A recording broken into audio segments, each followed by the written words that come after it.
Sinasabi ko na nga ba, hindi ka dapat pagkatiwalaan.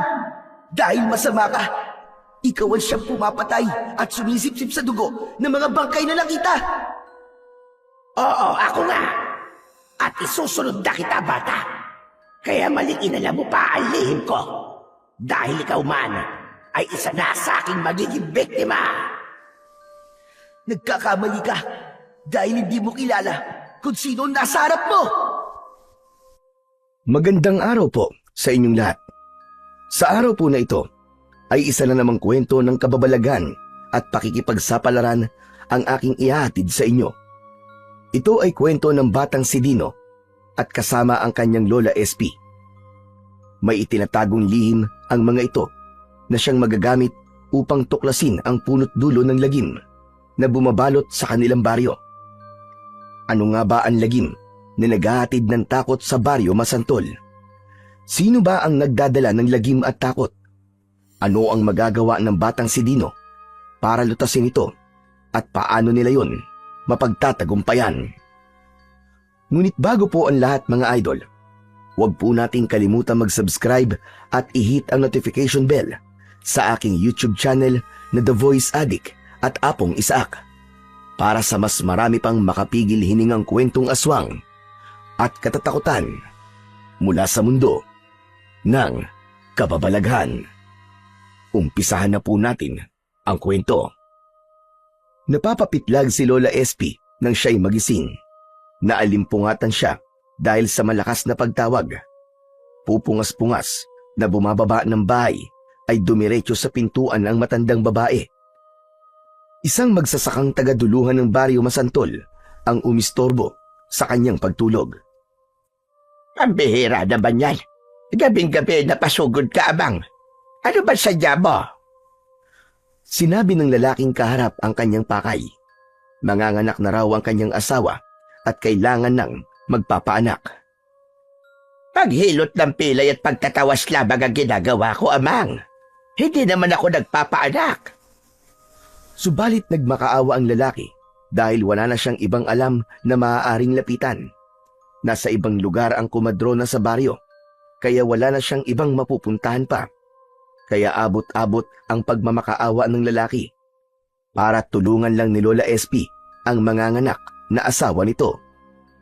Nakadama naman ng awa ang matandang babae, lalo na't halos lumuhod na ang magsasaka para lamang pumayag siya. Ay, ano ka ba? Sige na. Tutulungan na kita, wag ka naglumuhod. Pero sabi ko nga sa'yo, hindi ako nagpapaanak, Pero gagawin ko pa rin ang makakaya ko para ikay tulungan at ang asawa mo. Umaliwalas ang mukha ng lalaki sa sinabi na yon ni Lola SP. Umakyat siya sa itaas ng kanyang bahay upang kunin doon ang ilang gamit na maaari niyang gamitin. Hinagilap din ang kanyang alampay, saka nagmamadaling bumaba ng hagdan. Nakita niya na nakatingin sa kanya ang apong si Dino na nagising na pala. Lola, saan po kayo pupunta? Gabing-gabi na po ah. Iho, meron lang akong tutulungan papaanakin Kaya dumito ka na lang muna, apo. Saglit lang naman ako. Sasama po ako, Lola. Hindi maaari. Bumalik ka na lamang sa pagtulog mo. Sige na. Ako hindi naman magtatagal. Tumango na lamang si Dino. Nakita niyang nagmamadali na rin ang kanyang lola. Ayaw niya ring makaabala pa. Kaya naman, nang lumabas na ng bahay si Lola SP kasama ang lalaking sumundo dito, ay isinara na ni Dino ang pinto ng bahay at bumalik na siya sa pagtulog. Hihintayin na lamang niya ang pagbabalik ng kanyang lola. Ang totoo ay sanay na rin siya sa ganung gawain ng kanyang lola. May mga pagkakataon talaga na sinusundo ito ng kung sino dahil may taong kailangang gamutin. Isang albularya si Lola SP at nagtatawas din ito dahil napapagaling niya ang mga may sakit na lumalapit sa kanya. Kaya naman, pinagkatiwalaan siya ng mga tao sa baryo Masantol. Subalit bukod sa pagiging albularya, ay may isang bagay pa na alam ang mga tao sa baryo tungkol sa kanyang pagkatao.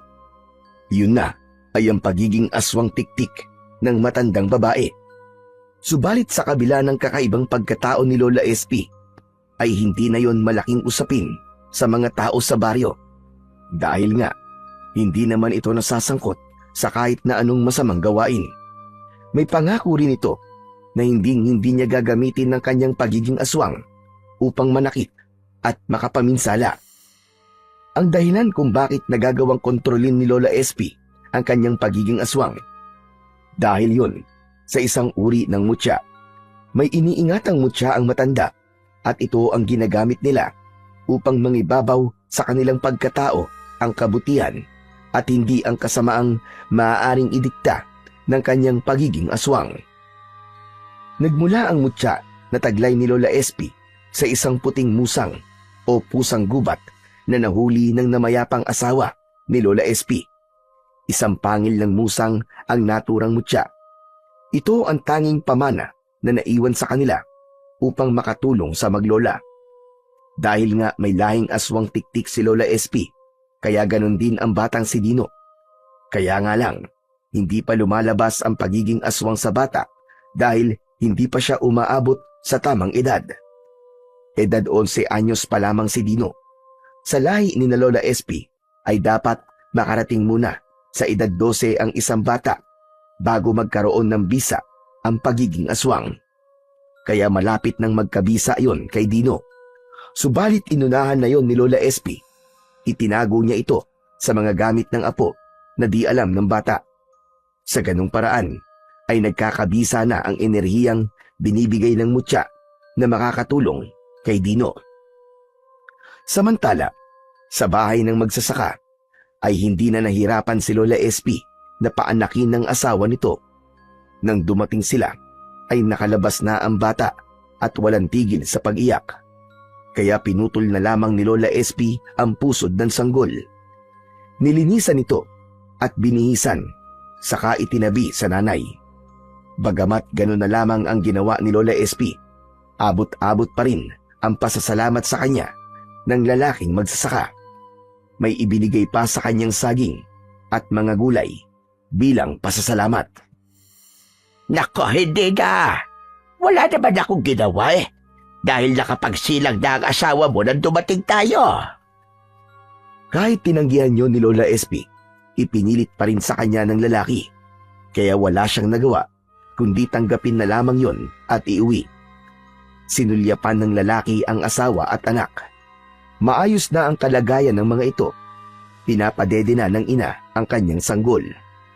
Nais pa sana ng lalaki na ihatid si Lola SP, subalit siya na ang tumanggi. Nako, hindi na. Hindi na kailangan. Kaya-kaya ko nang umuwi. Mas kailangan ka rito ng asawa at anak mo. Huwag mo kong alalahanin. Kaya kong umuwi mag-isa. Saka maliwanag naman ang sikat ng buwan. Kaya may tanglaw ako sa aking daraanan. Dahil ayaw ni Lola SP na ihatid pa siya, kaya nagpaalam na ito sa lalaki. Lumabas na siya ng bahay upang bagtasin ang daan pauwi. Gaya ng nasabi niya, sadyang maliwanag ang buwan ng gabing yun. Liwanag na nanghahalina, subalit tila may ikinukubli.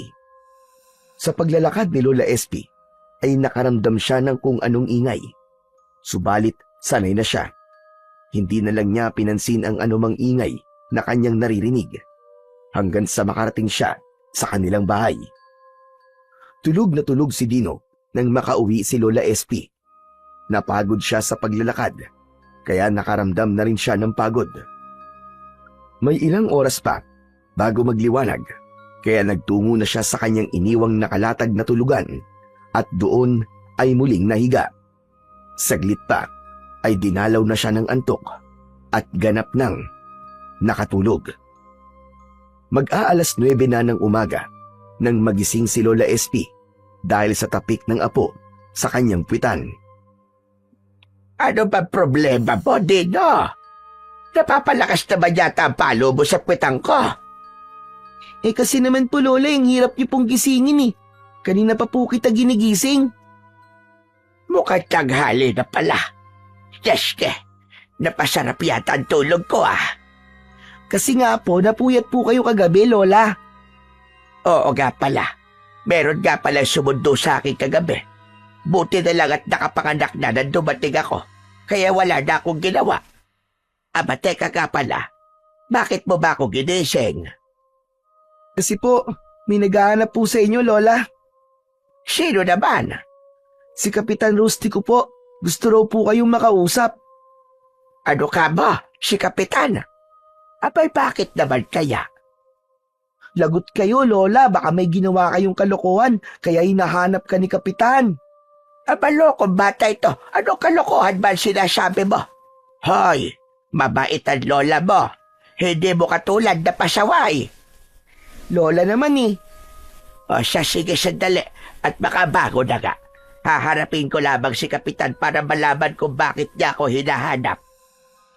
Nag-ayos ng kanyang sarili si Lola SP. Ipinusod ang buhok, saka humarap kay Kapitan.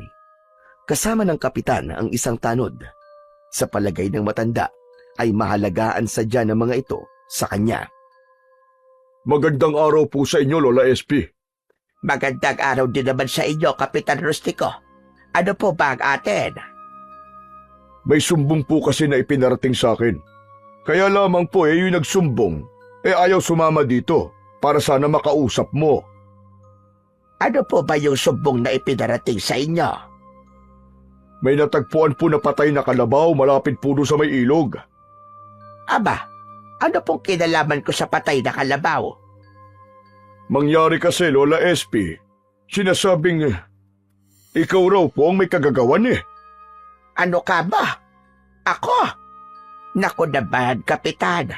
Ano ba kalokohan yan? Paano ako may kagagawan doon? Sabi ng lalaki nagpunta doon sa barangay, ikaw daw ang nakita niya naglalakad ng gabing yun. Siyang malaking kalokohan niyang, Kapitan. Nakita po ba niya na ako ang pumatay sa kalabaw? Ay, wala naman sinabing ganon. Wala naman pala, Kapitan. Nakita lang niya ako naglalakad kagabi. Sa akin na kagad ibinintang yung nangyari sa kalabaw. Pambihirang buhay ito. Ano po bang kalagayan nung patay na kalabaw? Halos butot balat na daw po dahil said na said ang dugo ng hayop. Iniisip ng lalaking nagsumbong sa inyo na ako ang umubos doon sa dugo ng kalabaw. Hindi ko po alam kung yun ba ang iniisip niya.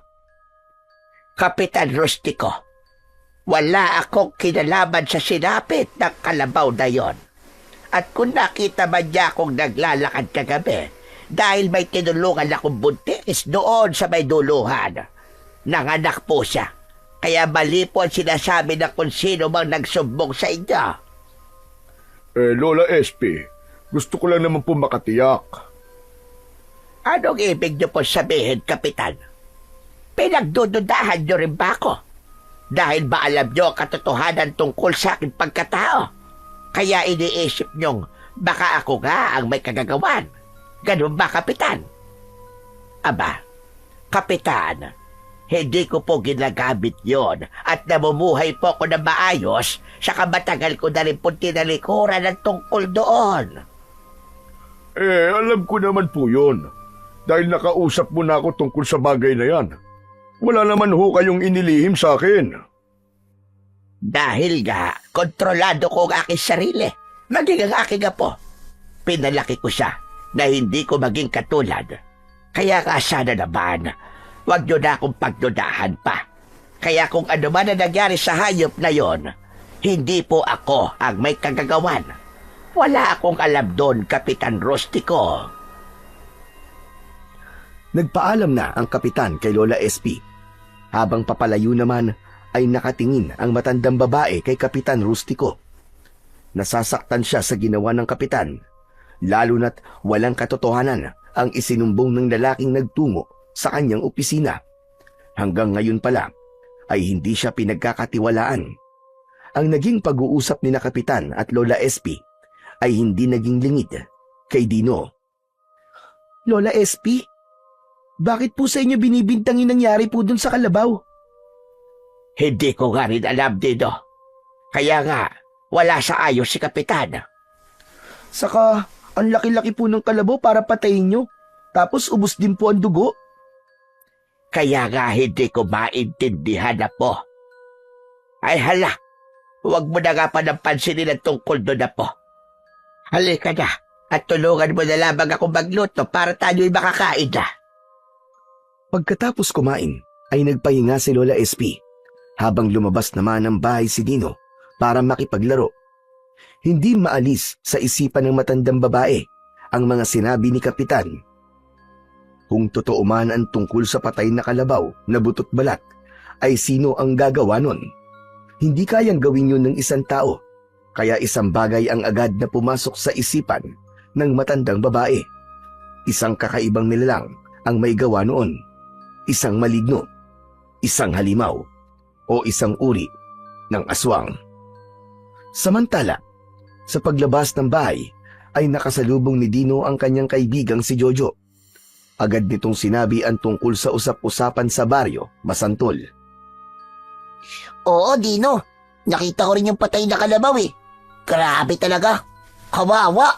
Dahil inubos ang dugo sa katawan. Eh sino naman daw ang may kagagawan nun, Jojo? Hindi sino, kundi ano. Ano nga ba? Isa daw uri ng aswang na sumisip-sip ng dugo at naging biktima yung kawawang kalabaw. Hindi na siya naawa sa kalabaw, no? Kaya nga eh, nakakatakot talaga, Dino. Kasi nga, baka sa susunod, hindi na hayop ang atakihin ng aswang na yon, kundi tao na. Ang sabi-sabi pa nga, baka unahin daw ang mga batang katulad natin dahil masarap daw para sa mga aswang ang dugo ng bata. Teka, nananakot ka ba? Hindi ah, sinasabi ko lang sa iyo yung narinig kong usap-usapan eh. Kaya dapat, doblehin natin ang pag-iingat natin, Dino. Dahil nga sa pangyayaring yon, ay hindi maaalis kay Lola SP ang hindi mag-alala. Sapagkat alam niyang hindi talaga maiiwasan na pagdudahan siya ng mga taong nakakakilala sa kanya sa baryo. Lalo na yung mga nakakaalam ng tungkol sa pagkatao niya. Kaya natatakot din siya para kay Dino na walang kaalam-alam tungkol sa bagay na yon. Dahil habang lumalaki ang bata, ay nananatiling lihim dito ang tungkol sa pagiging aswang ng kanilang lahi. Handa si Lola SP na sabihin yun sa bata. Kaya nga lamang, hindi pa sa pagkakataong yun, kapag sumapit na ito sa edad na 12 at naramdaman na niya ang pagbabago sa pagkatao, saka pa lang niya ipapaalam ang katotohanan. Nang sumunod na araw, ay ikinagulat ng maglolang SP at Dino ang dumating na bisita sa kanila. Oo. Relax lang, pinsan. Para ka naman nakakita ng artista eh. Ba't ganyan ang pagkakatitig mo sa akin? Kayo rin po, Lola SP. Gulat na gulat po kayo ah. Eh kasi, Pinsang Steve, hindi ka namin inaasahan na pupunta ka rito eh. Oo nga naman.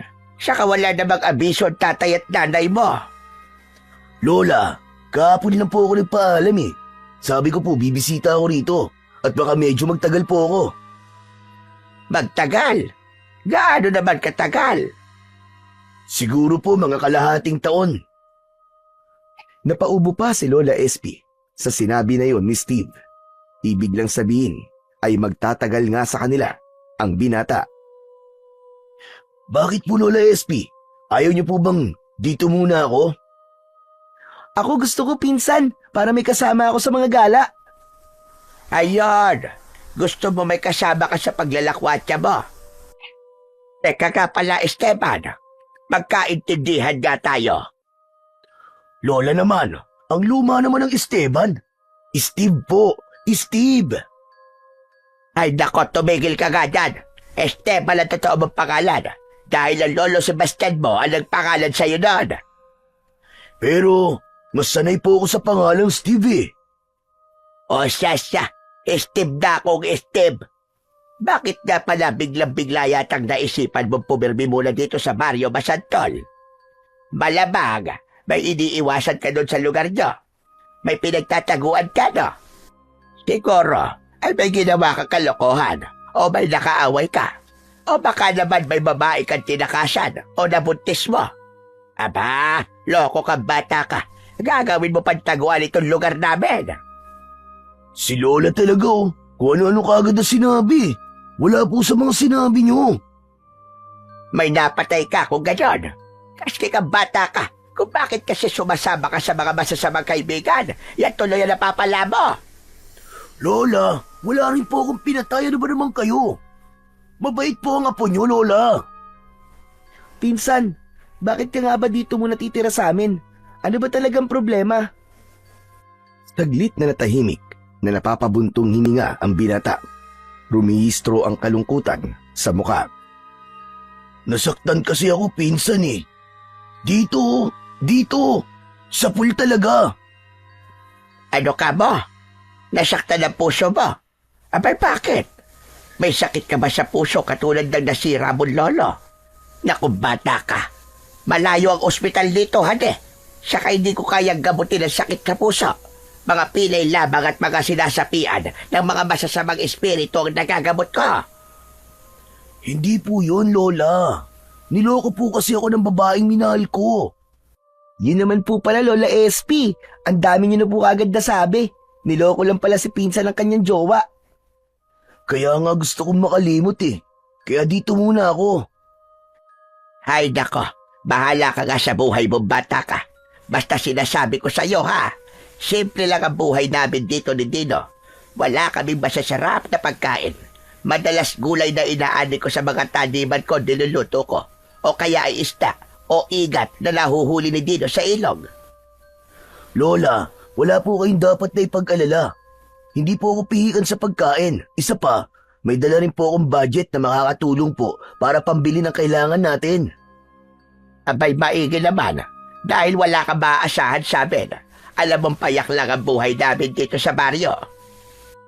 Pagkatapos na magkaintindihan sina Lola SP at ang apong si Steve sa magiging pagtira nito sa kanila, ay naghanda na ng kanilang magiging pagkain ang matandang babae.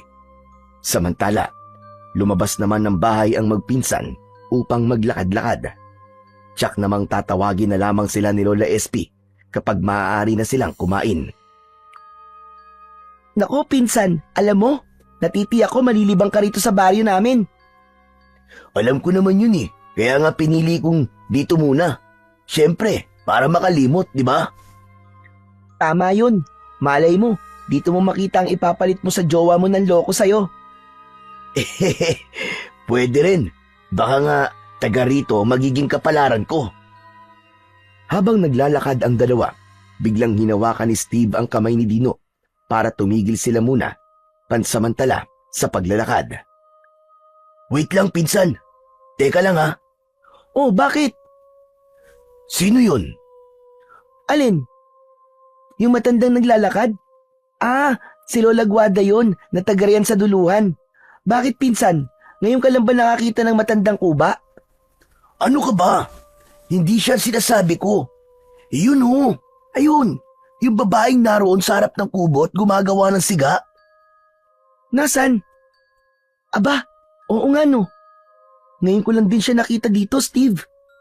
Ibig mong sabihin, malamang dayo din siya. Bagong salita dito sa baryo. Parang ganun, kasi ang alam ko matagal nang walang nakatira sa kubong yan. Minsan na kami nagawi dyan ng kaibigan ko si Jojo at walang nakatira. Meron na pala ngayon. Ang ganda niya, pinsan. Oo nga, maganda. Bakit, kursunada mo? Basta nagagandahan lang ako. Mukhang timing talaga ang pagbabakasyon ko dito sa inyong baryo ah. Oh, iba ang ngiti mo, pinsan ah. May pinaplano ka no? Naisip ko lang, pwede sigurong makipagkilala tayo sa kanya. Nagpaplano sanang lumapit si Steve sa nakitang dalaga na malapit sa kubo nang marinig nila ang tawag ni Lola SP. Naku po, bumubusina na si Lola SP. Tinatawag na tayo, Steve. Oo nga no, baka tapos na magluto at kakain na tayo. Tama ka dyan, kaya umuwi na muna tayo bago pa magalit si Lola SP sa atin. Sige, umuwi na muna tayo. May ibang pagkakataon pa naman para makilala ko ang babaeng nakikita natin eh. Mukhang dyan nga siya nakatira sa kubo. Bumalik na muna ng bahay ang magpinsan. Habang kumakain, ay nabanggit ni Dino ang tungkol sa babaeng kanilang nakita. Ikinagulat naman yon ni Lola SP. Hindi ko rin alam na may nakatira na pala sa kubod dating tirahan din na Igme. Nagulat nga din po ako, Lola eh. Dati naman walang nakatira doon. Baka po kamag-anak na nagbabakasyon din. May kasama ba siya sa kubo, Apo? Hindi po namin alam, Lola eh, dahil hindi po kami lumapit doon. Pero sa susunod na araw po, papasyal po kami doon. Ano ka ba? Papasyal? Abay, bakit naman? Makikipagkaibigan daw po si Pinsan. Yun po ang sabi niya. Esteban, ayoko na gagawa ka ng kalokohan dito, ha? Mapapauwi ka talaga ng maaga kapag binigyan mo ako ng problema. Si Lola naman talaga oh. Sabi ko naman po sa inyo, good boy po ako.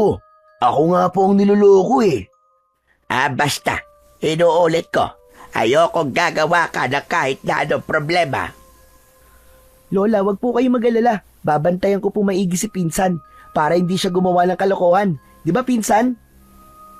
O sige na. Tapusin nyo na ang pagkain nyo. Mamaya, hugasan nyo na rin ang pinagkainan natin, hali. Dapat marunong din kayong tumulong sa mga gawaing bahay. No problem, Lola. Yaang-yaka ko po yun. Saka, nandyan naman po si Pinsan Dino eh. Magtutulungan po kami. Di ba, Pinsan? Approve, Pinsan. Isang bagsak nga dyan. Nagkatawanan na lamang ang dalawa na nagkakaintindihan sa kanilang kalokohan at kakulitan. Nang sumunod na araw, ay isa muling hindi magandang balita ang nakarating kay Kapitan Rustico. Kagigising lang ng sandaling yon ng kapitan ng isang lalaking madalas manghuli ng igat sa ilog ang humahangos na sumugod sa bahay ng kapitan. Kapitan! Kapitan! Hindi magandang balita. Hindi pala magandang balita. Ba't sasabihin mo pa sa akin? Dahil kayo, Kapitan, dito.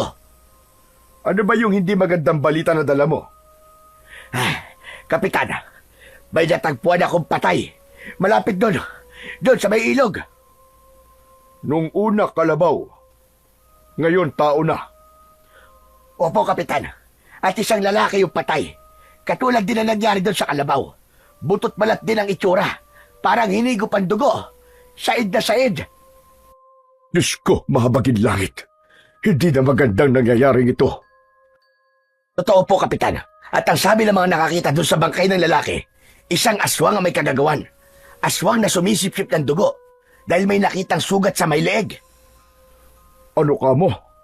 Aswang na naman ang sinisisi ng mga tao. Dahil walang ibang gagawa ng ganong karumal-dumal na pagpatay, Kapitan, kundi isang aswang. Wala na. Talagang napasok na ng kampo ng kadiliman ng baryo natin. Kapitan Rustico, dapat meron po tayong gawin. Baka mamaya, may iba pang maging biktima ang aswang na yon. Delikado ang baryo natin. Baka isa-isa tayong maubos dito. Hanggang sa umalis na ang lalaking nagbalita kay Kapitan Rustico. Hindi mapalagay ang kapitan. Isang bagay ang agad na pumasok sa isip niya. Walang iba, kundi si Lola SP. Ito lang ang alam niyang aswang sa kanilang baryo. Yun nga lang, walang magpapatunay na ito ang may kagagawan. Nagkausap na rin sila, kailan lang. Ang tungkol sa balitang yon ay agad na kumalat sa buong baryo. Nakarating yon kay Lola SP. Muli ay nagdulot ng pangamba at pag-aalala sa matandang babae. Tahimik na nag-iisip ito nang dumating ang magpinsang Dino at Steve. Galing ito sa paglalakwatsa, kaya tsak na alam na rin ng mga ito ang balita. Lumapit si Dino sa kanyang lola. Lola! Alam niyo na po ba? Oo, Dino. Nakarating na rin sa akin ang balita. Mukhang wrong timing po yata ang pagpunta ko rito ah. Meron palang aswang na gumagala dito sa baryo nyo. Hindi nila tiyak kung aswang yon, Steve. Pero Lola SP, yun po kasi ang usap-usapan ng mga tao eh.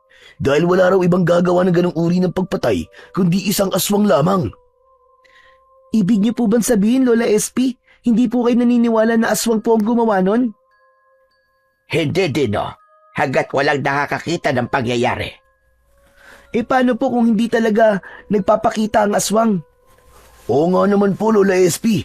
Siyempre, Hinihintay ng aswang na walang mga tao sa paligid niya bago niya gawin ng pagsalakay sa kanyang biktima.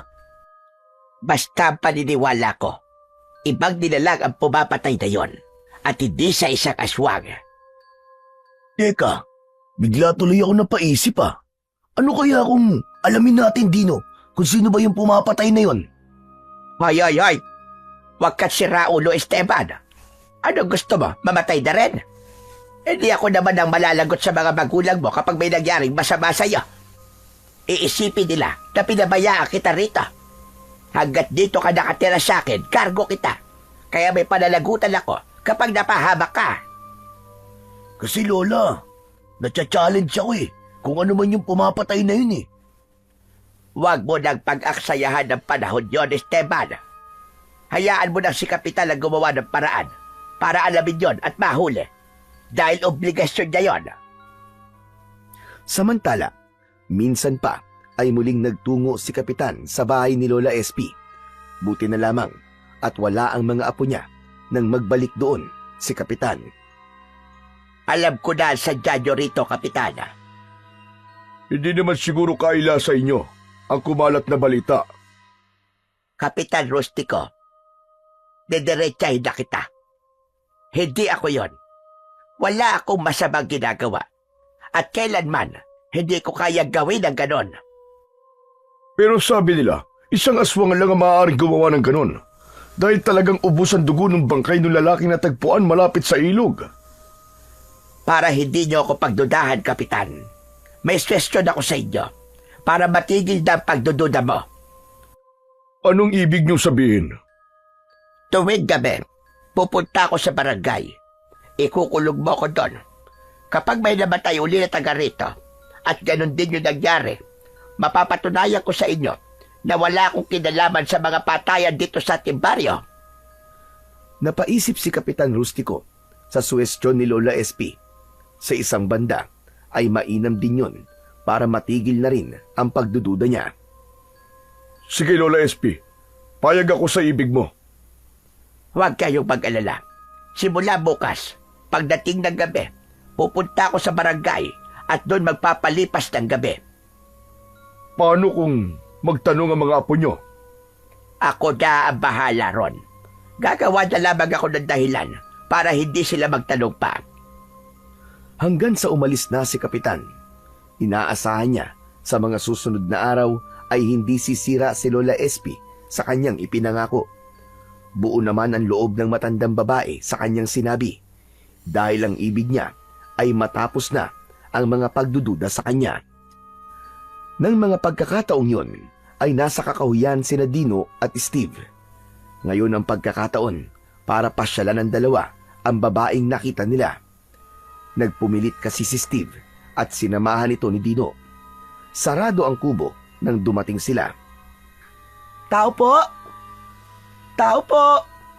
Mang-aabala lang po kami! Tao po! Ngunit walang sumasagot. Inulit ang pagtawag, pero si Steve na yun. Pero wala pa ring sumasagot. Anak ng wrong timing yata tayo, Dino ah. Baka umalis siya. Walang sumasagot eh. Ano ba yan? Baka may balat ka sa puwet, pinsan. Aalis na sana ang dalawa, kaya tumalikod na sila nang makarinig sila ng boses ng isang babae. Kung ba ang hinahanap nyo? Halos sabay na napalingon ang magpinsan dahil sa kanilang narinig. Umaliwalas ang mukha ni Dino nang makita ang babae. Malaki ang ngiti ng bata, subalit napalunok naman si Steve at nanlaki pa ang kanyang mga mata nang makita ang babaeng hanap nila. Ano nangyari sa inyong dalawa? Pareho kayong natulala. Ako nga ba ang hanap nyo? Oo miss. Ikaw nga. Halos hindi pa rin makapagsalita si Steve. Titig na titig siya sa babae dahil pakiramdam ni Steve ay umiinit ang kanyang katawan. Basang-basa kasi ang babae na tila galing ito sa paliligo sa ilog na malapit lang sa kubong tirahan. Manipis ang suot na kamison at hakab na hakab sa katawan ang suot na halos dumikit sa katawan dahil basang-basa yun. Kaya naman, umagaw sa atensyon ni Steve ang kaakit-akit na hubog ng katawan nito mula sa dibdib hanggan sa balakang. Dagdag pa ang maamong muka na tila ba isang manika. Kaya sino bang lalaki ang hindi maaakit sa kagandahang naroon sa kanyang harapan? Pinsan, ano ka ba? Kurap-kurap din kapag may time. Kanina ka pa nakatitig dito kay Miss Maganda eh. Ano kasi, Kwan? Miss, pasensya ka na sa abala. Gusto lang naming makipagkaibigan. Okay lang. Masaya nga ako dahil pinuntahan niyo pa ako rito para lang sabihin na makikipagkaibigan kayo. Salamat sa inyo Yun kasi ang wala pa ako, mga kaibigan. Bago lang kasi ako dito sa Barrio Masantol. Siya nga pala, ako si Aurora. Wow, ang gandang pangalan naman. Kapangalan ng teacher ko. Ako naman si Dino. Lumapit si Dino kay Aurora at nakipagkamay. Isang matamis na ngiti ang lumitaw sa labi ng dalaga habang nakikipagkamay kay Dino. Aurora, siya naman ang pinsan ko na nung nakaraang araw kapag gustong makilala. Aurora, Steve ang pangalan niya. Kumusta ka, Steve? Nakatitig lang si Steve kay Aurora. Iniabot na ng dalaga ang kamay kay Steve. Pero hindi yun napansin ng binata na nakatitig pa rin sa muka ng dalaga. Pinsan, ano ka ba? Huwag mo namang hiyain si Miss Aurora Shake hands daw kayo. Ha? Ay, nako. Sorry. Hindi ko napansin eh. Paano? Kung saan ka kasi nakatingin?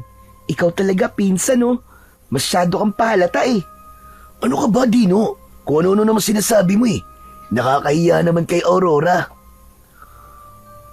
O baka naman nag-aaway na kayo niyan Sige, natutuwa akong makilala kayo. Steve, Dino. Kami rin, Aurora. Sobrang saya ko na makilala ka rin namin. Paano? Mula ngayon? Magkaibigan na tayo, Oo naman. Pasensya na kayo, Hindi ko kayo maiimbitahan na pumasok sa bahay. Kasi, kailangan ko pang magbihis eh. Kagagaling ko lang kasi sa pagligo sa ilog. Saka, wala rin ako maialok sa inyong pagkain. Hindi pa kasi ako nakakapagluto. Ay, sayang naman. Gutom pa naman ako. Pinsan, ikaw talaga ang kapal mo. Miss Aurora, pasensya ka na sa pinsan ko Ano ka ba, pinsang Steve? Joke lang yun. Masyado ka namang mapaniwalain eh. Alam nyo, nakakatuwa kayong dalawa. Mukhang mag-i-enjoy akong kasama kayo. Ibig bang sabihin maaari kaming pumunta na madalas dito sa kubo mo, Aurora? Oo naman. Kung wala kayong ginagawa, pwede nyo akong pasyalan dito. Tila may kumislap sa mga mata ni Steve sa sinabing yun ng dalaga. Ibig lang sabihin, maaari siyang pumasyal anumang oras. Pumasok na ng kubo si Aurora. Nakasunod pa rin ang mga mata ni Steve. At napansin naman yun ni Dino. Huy, pinsan! Baka naman mamaya matunaw na siya sa tingin mo. Hinay-hinay lang Baka mamaya kung ano nang ginagawa mo sa kanya dyan sa utak mo Ikaw talaga, pinsan Ang bata-bata mo pa. Kung ano-ano nang sinasabi mo. Sus, kunwari ka pa Tara na ngang umuwi. At baka nag-aalala na sa atin si Lola SP. Umalis na ang magpinsan. Iniwan na nila ang kubo ni Aurora. Pero habang naglalakad, ay isang bagay ang nasa isip ni Steve. Babalikan niya ang dalaga dahil hindi niya maaaring dayain ang kanyang nararamdaman. Humahanga siya rito at iba ang dating sa kanya ng taglay nitong kagandahan. Tila batubalani yun na humihigop sa kanya. Galit si Lola SP nang dumating ang magpinsan. Pambihira kayo. Siya pa kayo naggaling na dalawa. Pinag-alala niyo ako mga damuho kayo. Lola, dyan lang po sa tabi-tabi. Anong yan lang sa tabi-tabi pinagsasasabi mo? Lola, relax lang po. Galing po kami ni pinsan dun sa may kubo na malapit po dun sa ilog. Dun po sa babaeng nakita po namin. Bumalik po kami dun, Lola, para po makipagkaibigan. Ayon, kung ano-anong kalokohan pala ginagawa yung dalawa. Lola, hindi po yung kalokohan. Nakikipagkaibigan lang po kami ni Dino doon sa babae. Oo nga naman po, Lola. Ang bait-bait nga po ni Aurora. At natutuwa po siya dahil meron na daw po siya mga bagong kaibigan. Aurora pala ang pangalan niya. Opo, Lola. At bago lang din po siya dito sa baryo natin. Malamang po, kamag-anak po ng dati pong may-ari ng kubo. Kasi doon po siya nakatira eh. Hindi niyo ba naitanong? Hindi na po, Lola eh. Pero mukha naman po siya mabait. At saksakan pa po ng ganda. Basta, yung nasabi ko na sa'yo, Esteban ha, tatandaan mo yon. Ayokong may gagawin kang kalokohan dito. Ayokong bibigyan mo ko ng kahihiyan.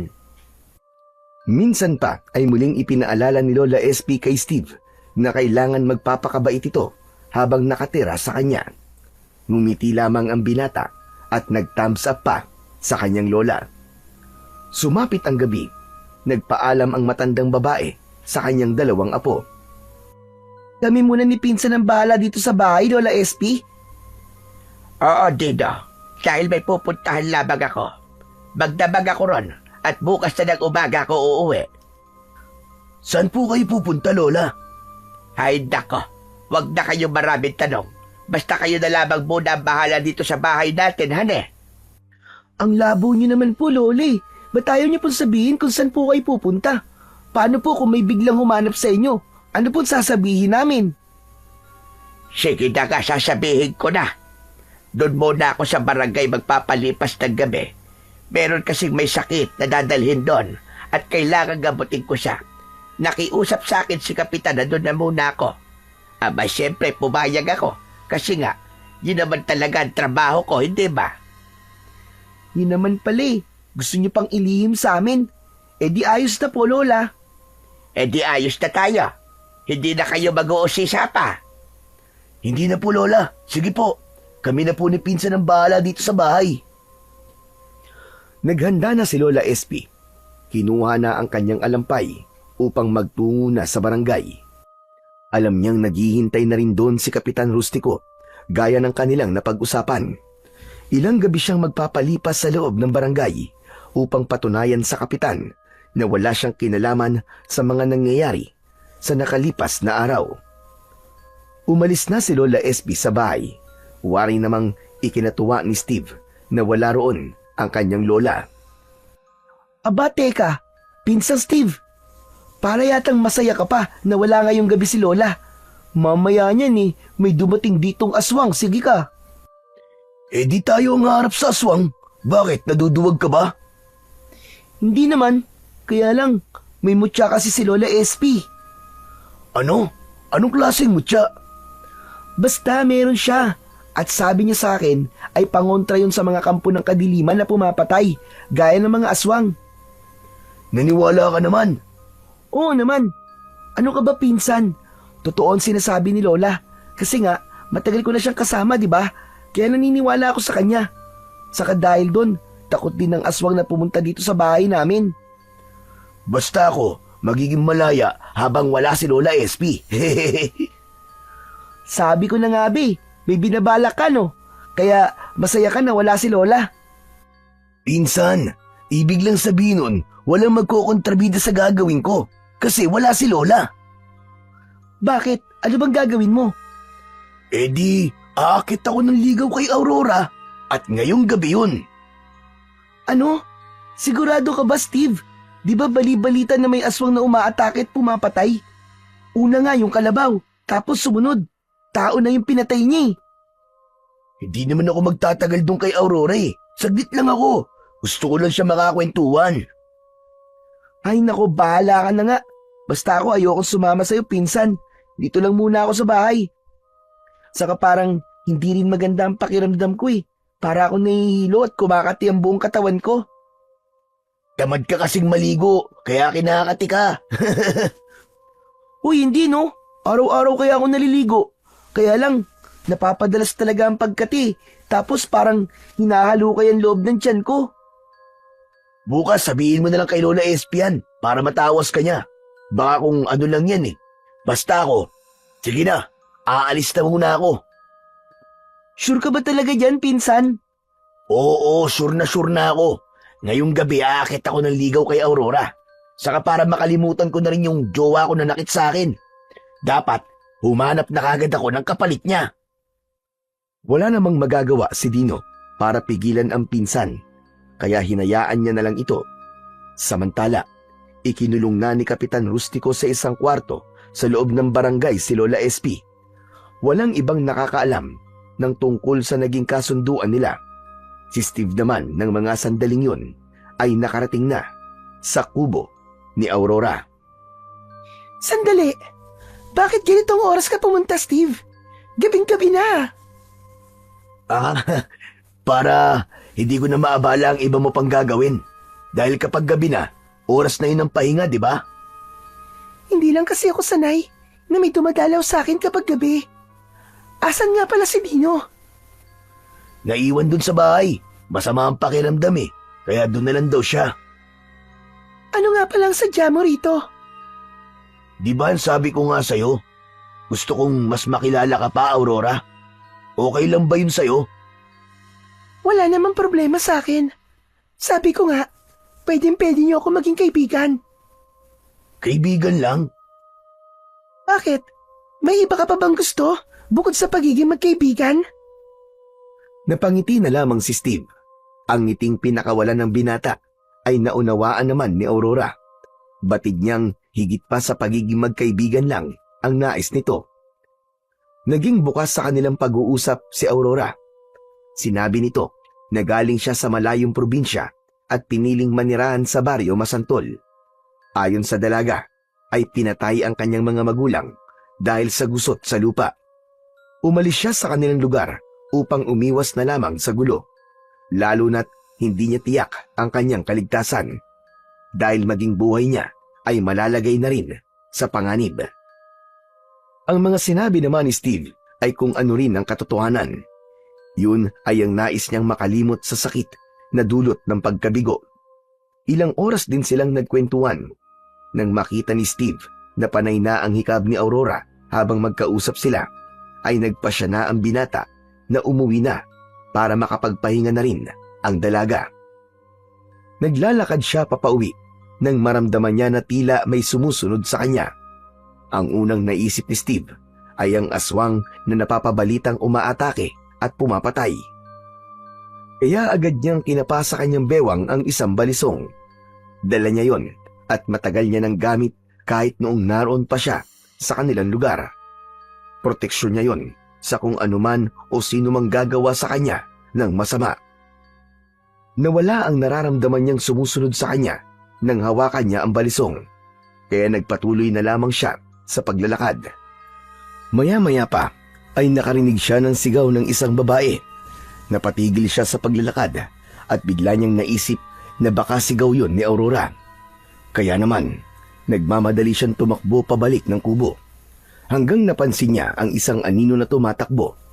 Hindi niya na makita ang itsura nito, pero nagmamadali itong tumakbo papunta sa madilim na lugar, patungo sa may ilog. Sa kanya napansin ang isang bagay na tila nakahandusay sa may kabilang bahagi ng madamong lugar. Sinipat-sipat niya yon, bahagyang nagbibigay naman ng liwanag ang buwan, kaya kahit papano ay naaaninag niya kung ano ang nasa may madamong lugar. Sindak ang naramdaman ni Steve. Kinilabutan din siya nang malamang tao ang nakahandusay na yon. Agad niyang naisip si Aurora, kaya sa halip na lapitan ang nakita niyang nakahandusay, ay patakbo siyang nagtungo sa kubo upang alamin kung naroon ba ang dalaga. Tumawag siya na may pagmamadali at nakita niyang lumabas ng kubo ang dalaga. May pagtataka naman sa muka ni Aurora. Bakit, Steve? Ano nangyari sa'yo? Ay nako, salamat naman at ligtas ka, Aurora. Bakit nga? Ano bang nakita mo? Narinig mo ba yung sigaw kanina? May sumigaw na babae. Hindi ko narinig yun, Steve. Agad kasi ako nakatulog pag alis mo eh. Nagising na lang ako sa tawag mo. Bakit ba? Ano ba yung babaeng sinasabi mo? Ano kasi, Aurora, may nakita kong patay na babae. Dun, sa may damuhan. Tapos, may nakita akong anino na tumakbo. Malamang siya may kagagawan. Kaya lang biglang nawala. Kaya hindi ko na nakita ang itsura niya. Nakakatakot na nga pala talaga sa lugar na to. Nabalitaan ko na rin ang tungkol dyan. Aurora, mag-iingat ka at huwag kang lalabas ng kubo. Oo, Steve. Ikaw din. Mag-ingat ka.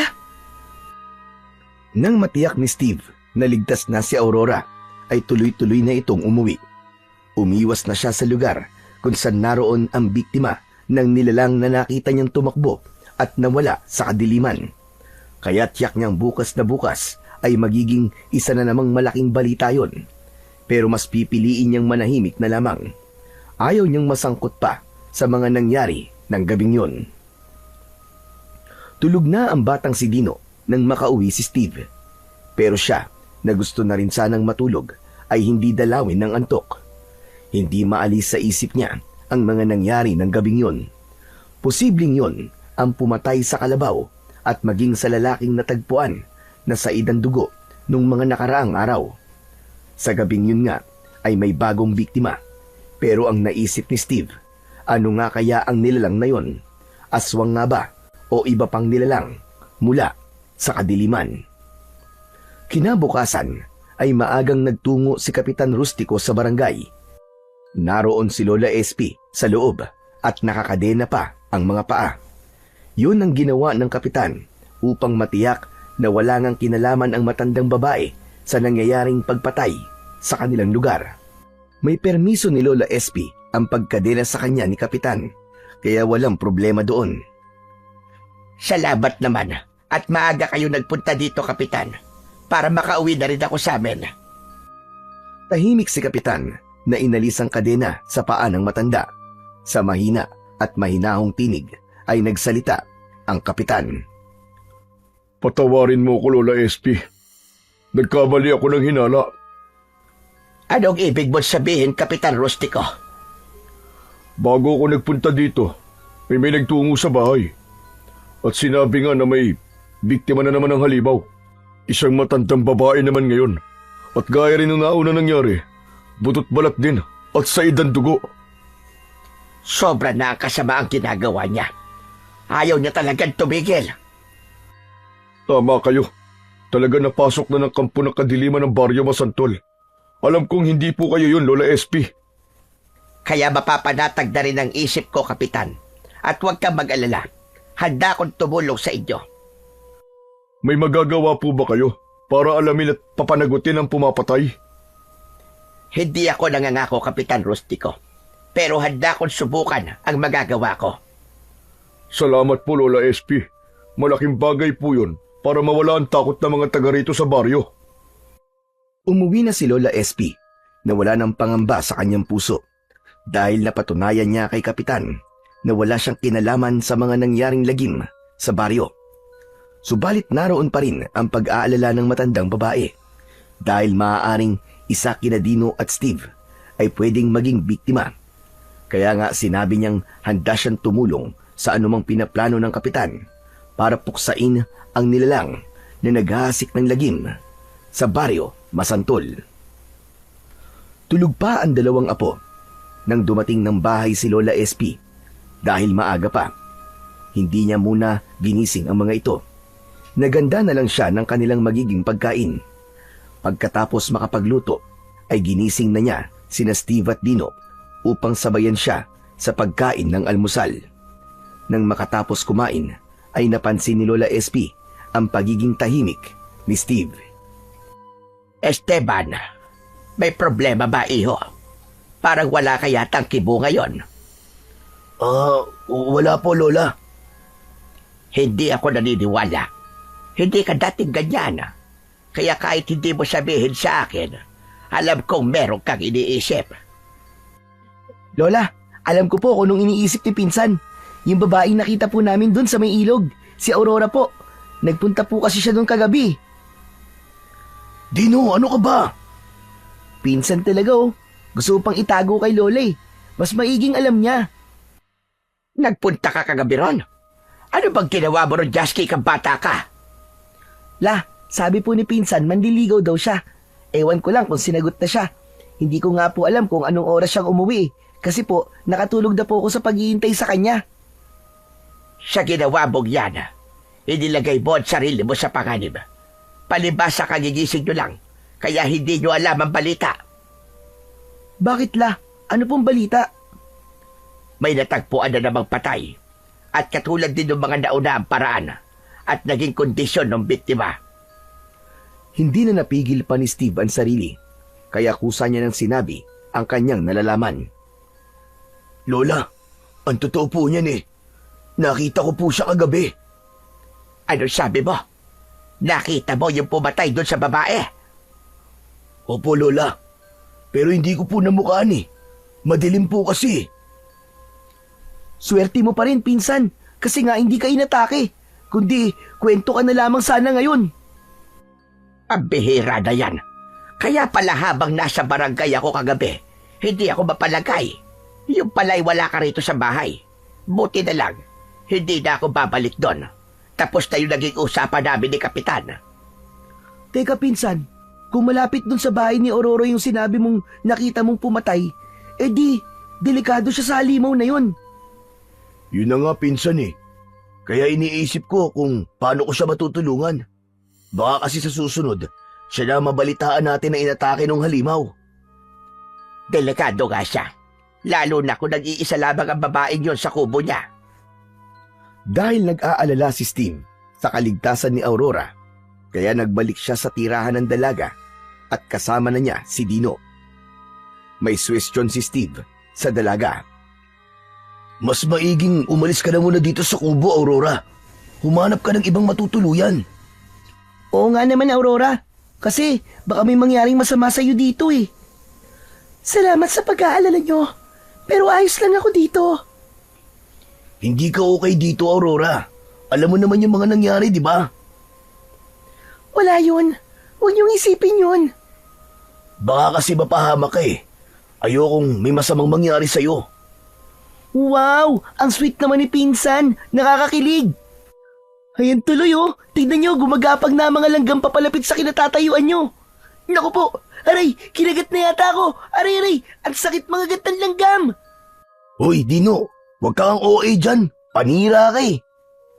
Nakakatuwa talaga yung pinsan mo, Steve. Pasensya ka na sa kanya. Makulit talaga yan eh. Wala yun. Natutuwa nga ako eh. Parang ang saya niyang kasama.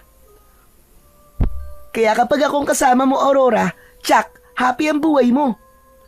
Oh, ikaw talaga, pinsan ha. Gusto mo pa yatang manulot eh. Akin lang si Aurora, no? Anong sabi mo, Steve? Ha? Kwan? Oo, wala yun. Kalimutan mo na. Huwag mong intindihin yun. Hindi pa tayo ha. Saka, hindi ka pa nga nanliligaw sa akin eh. Eh kung manligaw ako, Aurora, may pag-asa ba? Naku po, dumiskarte na nga si Cupido. Parang kailangan na yata akong sumibat nito para makapag-usap kayo ng maayos. Wag, Dino. Okay lang na nandito ka. Sorry, pinsan ah. Gusto ni Aurora na nandito ako eh. Paano ba yan? Siguro, wala siyang tiwala sa karakas mo. Ano ka ba? Matino to, it's no? At hindi ko gagawa ng masama si Aurora. Sabi ko nga, mamahalin ko siya. Ang bilis mo naman, Steve. Pwede bang pag-isipan ko muna yung mga sinasabi mo? Oo ba? Ikaw ang bahala. Pero sana, wag mo naman patagalin. Mga 1 hour pwede na. Ayos na ba yun, pinsan? Napangiti na lamang si Aurora. Lalo namang nadagdagan ang paghanga ni Steve sa dalaga dahil nakita niya ang dimple sa pisngi nito. Kakaiba talaga ang taglay na ganda ni Aurora. Yun nga lang, hindi na kumbinsi ni Steve ang dalaga upang umalis sa kubo at lumipat sa ibang lugar. Samantala, lumipas pa ang ilang araw. Walang nabalita na namatay o inatake ng kung anong halimaw, kaya medyo nabawasan ang pag-aalala ng mga taga-baryo Masantol. Maging si Kapitan ay nakahinga na rin ng maluwag. Umasa na hindi na mauulit ang hindi magandang balita dahil magiging malaking problema niya kung magpapatuloy ang hindi magandang pangyayari sa baryo na kanyang nasasakupan. Sa bahay naman ni na Lola SP ng gabing yon, hindi makatulog si Dino. Napansin ni Lola SP na hindi mapalagay ang bata. Ayaw din dalawin ng antok ang matandang babae, kaya nilapitan niya si Dino na nasa may pinto ng bahay at doon nakatambay. Hindi mo na dapat binuksan pa ang pinto, Apo. Baka babayadan may kung anong biglang sumulpot dyan mula sa dilim. Ang init-init po kasi ng pakiramdam ko, Lola SP. Para bang dinadarang po ako sa apoy. Ang pinsan mo, nasaan na? Tulog na po eh. Buti pa siya. Kanina pa ang sarap ng tulog. Pero ako po, nahihirapan po talaga ako makatulog. Hindi ko po may paliwanag ang nararamdaman ko, Lola. Bakit po kaya ganun? Bukod po sa ang init-init po ng pakiramdam ko, para din pong may humahalukay po sa tiyan ko at may makati po sa balat ko. Hindi ba malapit na ang kaarawan mo, Apo? Opo, Lola. Magte-12 years old na po ako. Kaya hindi nakapagtataka ang mga nararamdaman mo. Huminga ng malalim ang matandang babae. May pagtataka na nakatingin si Dino sa kanyang lola. Bakit po, Lola? Ano po bang meron? Ba't niyo po nasabi sa akin na hindi dapat ipagtaka yung nangyayari sa akin? Hindi ko alam, Apo, kung paano ko ito sasabihin sa'yo. Kaya lang, ito na ang tamang panahon para maintindihan mo ang lahat. Dahil wala akong magagawa para pigilan ang nakatadhana. Teka, ano po ba yun, Lola? Kinakabahan tuloy po ako sa inyo eh. Makinig kang mabuti. Ang totoo, Apo, dahil sa laing kinabibilangan natin kung bakit may kakaiba kang nararamdaman.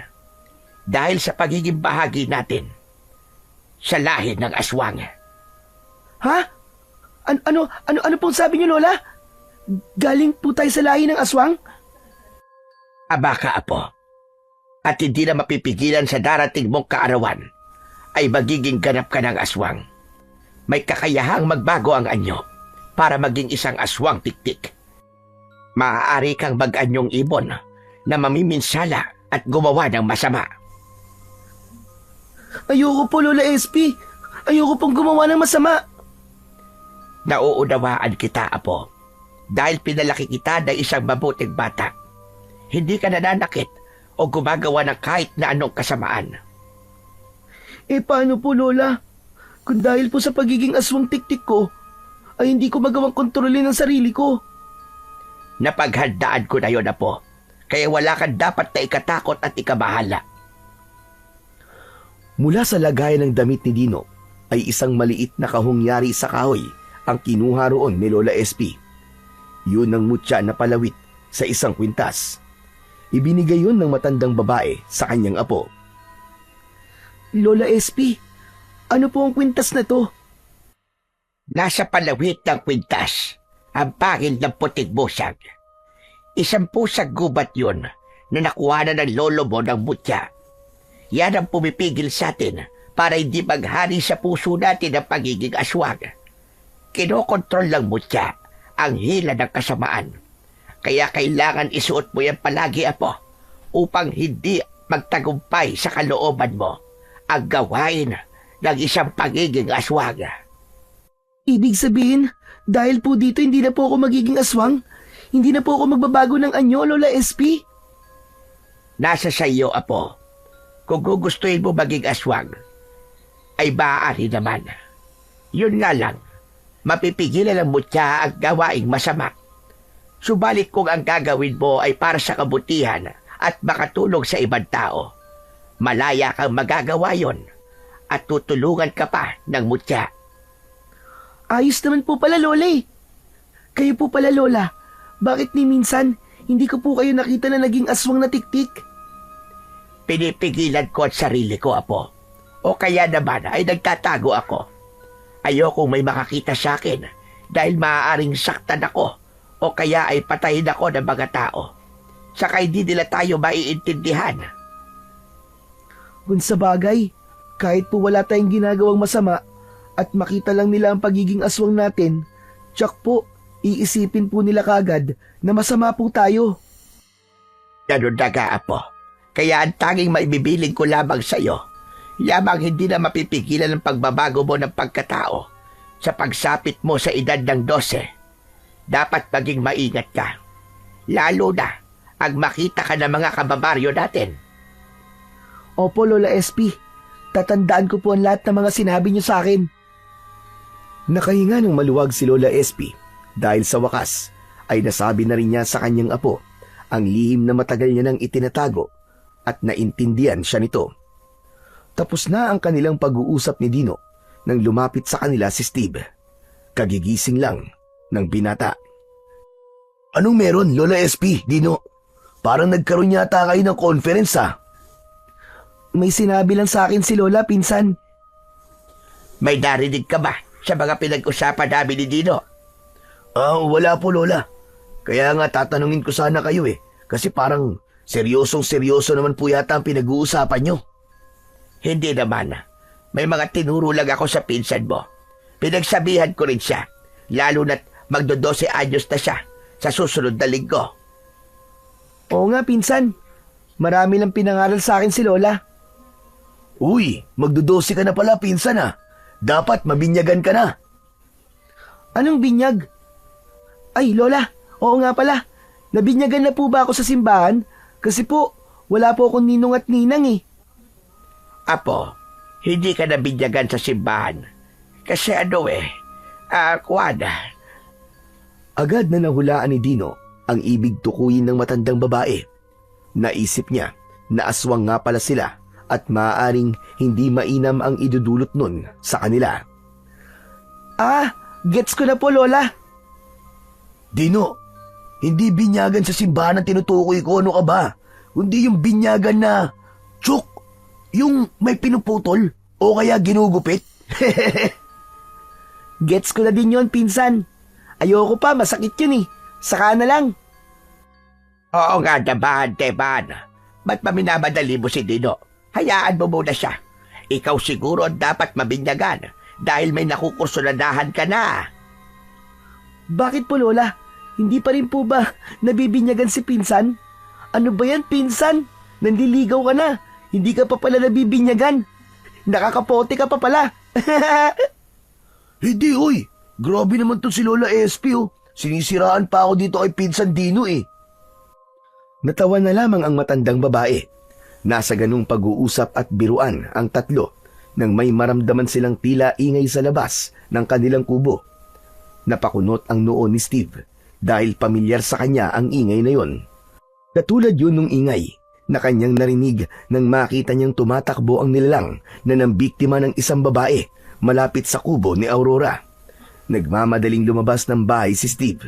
Nagtaka naman si Lola SP at Dino. Bakit, Teban? Ano bang meron? May naramdaman po si pinsan, Lola. Sinundan ng dalawa si Steve hanggang sa pinto ng bahay. May tinatanaw ito sa madilim na bahagi ng kasukalan. Wala na siya. Hindi ko na inabutan. Ang bilis niyan tumakbo. Teka, ano ba yung nakita mo, pinsan? May nakita ka nga ba kanina, Teban? Lola, nagpunta siya rito. Yung nilalang na lang bibiktima. Siya'y nakita ko sa may ilog malapit sa kubo ni Aurora. Siguro, gusto niya tayong isunod kaya lamang parang may kinakatakutan siya at nagmamadaling umalis. Nagkatinginan ang maglolang SP at Dino. Halos iisa lang ang pumasok sa isipan ng dalawa ng pagkakataong yun. Marahil, ang mutya na taglay ni Dino, yun ang iniiwasan ng nilalang na yun. May masamang epekto yun sa halimaw na gumagala. Hanggang sa sumapit na ang kaarawan ni Dino. Walang espesyal na nangyari dahil nakasanayan na ni na Lola SP at Dino ang hindi maganda kundi palilipasin na lamang ang araw. Hindi naman pumayag si Steve. Gusto niya kahit paano ay magkaroon ng konting selebrasyon sa kaarawan ng kanyang pinsan. Kaya bumili siya ng konting maluluto ni Lola SP upang maihanda sa kaarawan ni Dino. Inimbita ng bata ang kanyang matalik na kaibigan na si Jojo. Wow! Ayos, Dino! Ngayon lang ako makakatikim ng handa mo At may pansit pa. Pampahaba talaga ng buhay. Natural, ngayon lang talaga. Kasi, ngayon lang naman kami naganda Uy, Dino. Salamat sa pag-imbita mo sa akin Sige, Salamat din sa pagpunta mo. Kumain ka lang ng kumain. Ikaw lang naman ang bisita ko eh. Alam mo, nagtatampo na ako sa iyo, best friend. Paano? Hindi na kita nakakasama sa mga lakad. May sarili ka na kasing lakad palagi eh. Pasensya ka na, Jojo ah. Si Pinsan kasi ang madalas kong kasama ngayon eh. Kasi wala din siyang ibang kakilala dito sa baryo natin. Pero hayaan mo, para hindi ka na naiinip, kapag may lakad kami, isasama ka na lang namin. Uy! Ayos yan, para makabanding ko na rin ang pinsan mo. Ay, siya nga pala. Alam mo na ba yung babaeng nakatira sa may ilog? Oo, kilala ko yun. Si Aurora. Tama, Aurora nga ang pangalan nun. Kaibigan namin yun ni Pinsang Steve. Kursulada nga niya yun eh. Ano? Type ng pinsan mo? Naku po! Bakit? Ano bang meron? Maganda naman yun ah. Tapos mabait pa. Kasi nga, may nakapagsabi na may tinatagong lihim daw ang babae yun. Kaya dito tumuloy sa baryo Masantol. Tsaka di mo ba nababalitaan? Mula nang dumating dito yun, ang sabi ng mga naririnig kong marites na kapitbahay ko, nagkaroon ng hindi magandang pangyayari mula nang dumating siya. Uy, grabe ka naman Jojo. Para mo na rin sinabi na may kinalaman si Aurora doon. Ewan ko pero sabi ng ibang taga rito sa atin, dapat iwasan daw ang babae yun. Tsaka, humahanap na sila ng dahilan para iniklamo siya.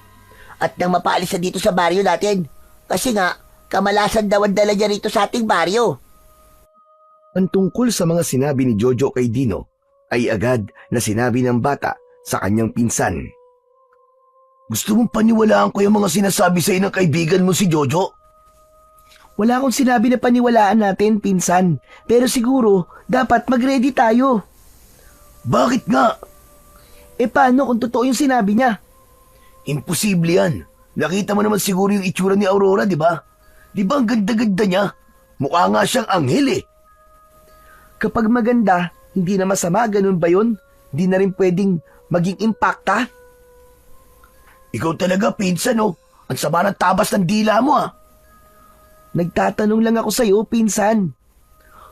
Basta yan si Aurora. Hindi siya gaya ng iniisip mo. Subalit ng sumunod na araw ay ginulantang at nabulabog ang buong baryo Masantol dahil sa isang pumutok na balita. Nalaman na kung anong klaseng nilalang ang pumapatay at sumisipsip ng dugo ng kanyang biktima. Kalat na kalat ang balitang yon sa buong baryo. Totoo po at sinasabi niyo, Kapitan. Oo, Lola SP. Ang sabi na nakakita ay isang babaeng linta daw. Nakita niya na umaho yun mula sa ilog. Itim na itim daw ang buong katawan, gaya ng linta. Tapos may mahabang buhok. May matulis at mahabang dila na siyang ginagamit upang sumipsip ng dugo ng kanyang biktima. Nakakatakot pala kung ganon. Meron pala ganong klaseng nilalang dito sa baryo natin. Nakakagulat talaga kung paano nagkaroon ng ganong halimaw dito sa baryo natin. Ibig sabihin, hindi isang aswang ang nagdadala ng lagim dito sa ating baryo. Hindi kaya kauri din siya ng isang aswang? Iba siya sa mga aswang, Kapitan Rustico. Ang inaalala ko ngayon, paano mapupuksa ang halimaw na yun? At sino pwedeng pumatay sa kanya? Kung ilalapit sa mga pulis ito, baka hindi sila maniwala eh. At pagtawanan lamang ako kung magsusumbong ako sa kanila. Maliban na lamang kung makuha na natin ang video o larawan ang impaktong yun sa aktong pagpatay niya. Sa bagay, tama po kayo, Kapitan. Sana nga Lola SP ay may dumating bigla dito sa baryo at tulungan tayo sa malaking problemang ito.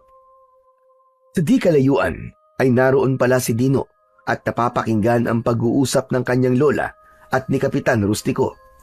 Kaya nagkaroon ng ideya ang bata. Pero hindi na muna niya ipapaalam sa kanyang Lola SP dahil posibleng hindi siya payagan. Ngunit susubukan niyang gawin na siya lang ang dapat nakakaalam.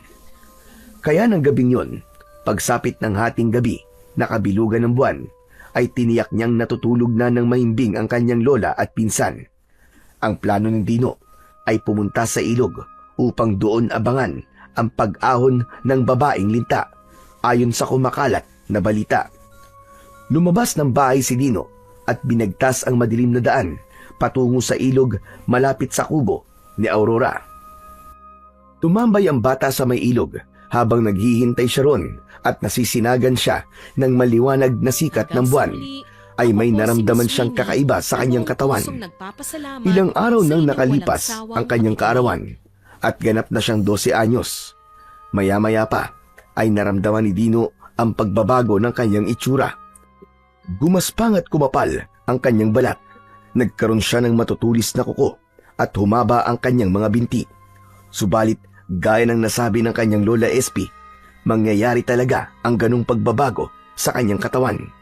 Pero makokontrol ng suot niyang mutya na pangil ng puting musang ang anumang sinasabi ng kanyang katawan. Kaya ang pagiging aswang tiktik niya ng pagkakataong yun ay dumaan lamang. Maya-maya pa ay bumalik na sa dati ang itsura ni Dino. Namalagi sa kinaroroonan niyang lugar ang bata habang nakamasid siya sa ilog. Maya-maya pa ay narinig niya at nakaramdam siya ng tila pagkulo ng tubig sa ilog. Lumikha yun ng ingay na tila bumubulwak. Titig na titig si Dino sa umaalim-bukay na tubig sa gitna ng ilog. Maya-maya pa'y mula sa ilalim ng tubig ay lumitaw ang sinasabing babaeng linta. Nakakatakot ang itsura nito. Napakaitim ng kulay at nagliliwanag ang namumuting mata. Tuloy-tuloy itong umahon sa tubig. Sinundan yun ni Dino habang pakubli-kubli ang bata sa mga matataas na damo para sundan ang babaeng linta. Tsak na maghahanap na naman siya ng aatakihin niya. Hahanap siya ng bibiktimahin. Hindi to maaari. Kailangan mahadlangan ko ang babaeng linta na to. Hindi ako papayag na may patayin siya. Kanina lang, naging aswang tiktik ako. Ang pagiging aswang ko ang gagamitin ko para pigilan siya. Ako ang makakaharap niya. Mabilis tumakbo ang babaeng linta, pero nakasunod pa rin sa kanya si Dino. Maya-maya pa ay huminto ang impakto na tila naramdaman na may sumusunod sa kanya. Nagpalinga-linga na parang merong hinahanap. Nang makaramdam ito na tila may panganib na nag-aabang sa kanya, laking gulat ni Dino dahil nagbago ang anyo ng babaeng linta. Hala, ano nangyayari sa babaeng linta? Bakit ganun? Bigla siya nabuwal. Natumba ang babaeng linta. Kitang-kita ni Dino ang sunod na nangyari sa halimaw. Mula sa pagiging babaeng linta ay naging isang dambuhalang linta ito na kumikislot-kislot at gumagapang. Hindi makapaniwala ang bata nang makita niya ang pinatutunguhan ng dambuhalang linta na gumagapang. Naku po, nalintikan na. Papunta sa kubo ni Aurora. Mukhang siya ang gagawing biktima. Patagong lumapit si Dino sa kubo ng dalaga. Nag-abang siya ng susunod na mangyayari. Gusto na sana niyang sumunod upang pumasok sa loob upang iligtas ang babae. Kaya lamang, wala siyang narinig na anumang ingay mula sa loob. Wala ring sigaw mula kay Aurora kung siya man ay ginawang biktima ng babaeng linta. Tahimik lamang ang loob ng kubo. Naghintay pa ng ilang minuto si Dino habang nakakubli sa isang puno at nakatingin sa kubo. Mula sa pinagkukubliang lugar ay nakita niya na lumabas ng kubo si Aurora. Nakatapis ang malapad na tela sa katawan nito. Wari bang may hinahanap sa labas ng kubo. Nang wala na siyang makita ay pumasok na uli sa loob. Laking taka ni Dino sa kanyang nakita. Walang anumang nangyari kay Aurora, samantalang sa loob ng kubo pumasok ang dambuhalang linta. Ano kayang ibig sabihin nun? Posible kayang si Aurora ang babaeng linta? Walang pwedeng sumagot ng tanong na yon sa isipan ni Dino. Subalit malakas ang kanyang kutob. Hindi rin niya alam kung paano niya sasabihin ang kanyang nalaman sa kanyang Lola SP at lalo na sa kanyang pinsang si Steve. Napilitan si Dino na sabihin sa kanyang lola ang tungkol sa paglabas niya ng bahay dahil nagtanong ang matanda na wala ang apo nang magising siya at nagpunta sa kusina. Wala nang pagkakataong yun si Steve kaya hindi nito mapapakinggan ang kanilang pag-uusap. Sabi ko na nga ba, May ginawa kang hindi ko alam. Napakinggan ko po kasi ang pag-uusap niyo ni Kapitan, Lola. Kaya naisip ko pong subukang alamin. Hindi ka natakot man lang, Apo. Hindi po, Lola. Nagkaroon nga po ako ng lakas ng loob dahil po sa mutya ng musang na lagi kong kwintas. Kung sa bagay, totoong malaki ba itutulog yan sa'yo, Apo? Nabanggit din ni Dino ang naging pagbabago ng itsura niya ng gabing naghihintay siya sa may ilog, ang pagiging aswang tiktik niya, at napagtagumpayan niya na huwag gumawa ng masama kahit yun ang idinidikta ng kanyang katawan. Kaya nga wag na wag mong aalisin ang kwintas na yan sa katawan mo, Apo. Hindi mo lang proteksyon yan, kundi yan din ang magdidikta sa utak at puso mo ng dapat mong gawin.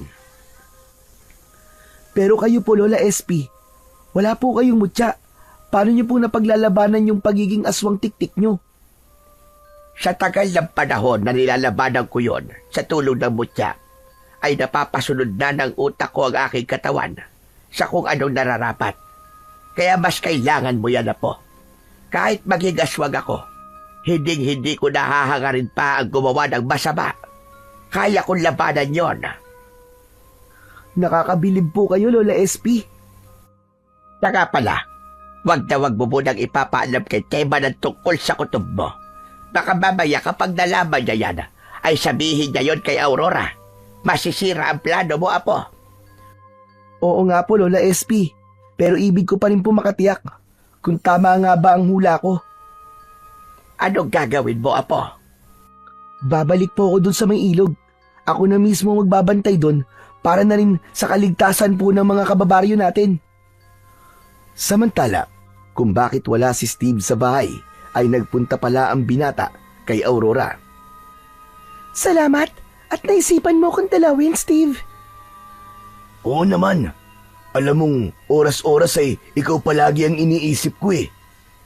Totoo ba yan, Steve? Oo naman. Ay siya nga pala, dinalang kita ng konting prutas. At eto, bulaklak na rin ang gumamela. Nakita ko kanina habang naglalakad ako eh. Naisipan kong pitasin.